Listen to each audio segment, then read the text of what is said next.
आज हम कश्मीरी कवयित्री ललित दत्त की काव्य रचना वाह को पढ़ेंगे। तो चलिए प्रारंभ करते हैं। रस्सी कच्चे धागे की खींच रही मैं नाव, जाने कब सुन मेरी पुकार, करें देव भवसागर पार। पानी टपके कच्चे सकोरे, व्यर्थ प्रयास हो रहे मेरे, जी में उठती रह रह हो, घर जाने की चाह है घेरे। प्रस्तुत पंक्तियों में कवयित्री ने नाव की तुलना अपने जिंदगी से करते हुए कहा है कि वे इसे कच्ची डोरी यानी सांसों द्वारा चला रही हैं। वह इस इंतजार में अपनी जिंदगी काट रही हैं कि कब प्रभु उनकी पुकार सुने, उन्हें इस जिंदगी से पार करें।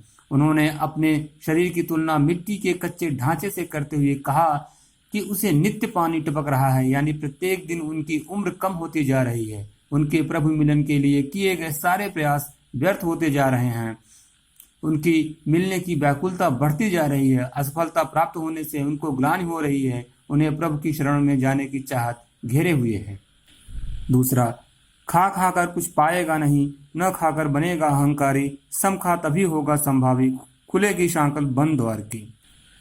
इन पंक्तियों में कवयित्री ने जीवन में संतुलनता की महत्ता को स्पष्ट करते हुए कहा है कि केवल भोग उपयोग में लिप्त रहने से कुछ किसी को हासिल नहीं होगा। वह दिन प्रतिदिन स्वार्थी बनता जाएगा।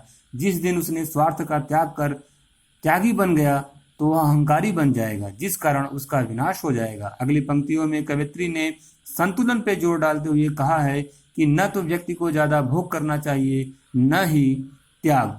दोनों को बराबर मात्रा में रखना चाहिए, जिससे समभाव उत्पन्न होगा। इस कारण हमारे हृदय में उदारता आएगी और हम अपने पराये से ऊपर उठकर अपने हृदय का द्वार समस्त संसार के लिए खोलेंगे। तीसरा, आई सीधी राह से गई न सीधी राह, सुषुम सेतु पर खड़ी थी, बीत गया दिन आ, जेब टटोली कौड़ी न पाई, माझी को दूं क्या उतराई।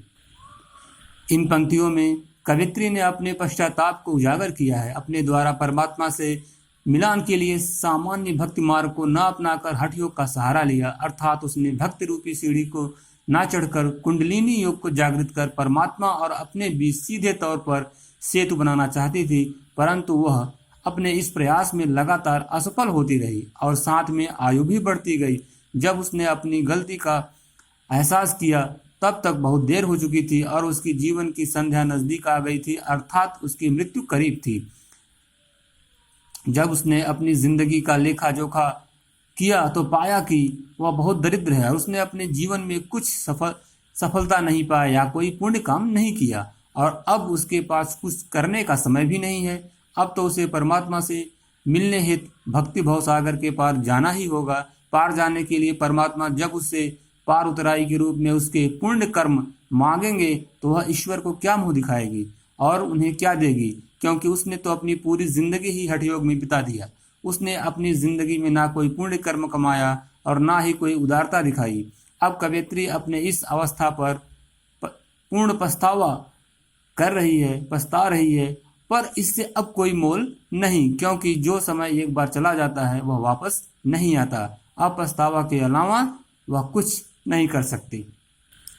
चौथा, थल थल में बसता है शिव ही, भेद न कर क्या हिंदू मुसलमान, ज्ञानी है तो स्वयं को जान, यही है साहिब से पहचान। इन पंक्तियों में कवयित्री ने बताया है कि ईश्वर कण कण में व्याप्त है, वह सबके हृदय के अंदर मौजूद है। इसलिए हमें किसी व्यक्ति से हिंदू मुसलमान जानकर भेदभाव नहीं करना चाहिए। अगर कोई ज्ञानी है तो उसे स्वयं के अंदर झांक कर अपने आप को जानना चाहिए। यही ईश्वर से मिलने का एकमात्र साधन है।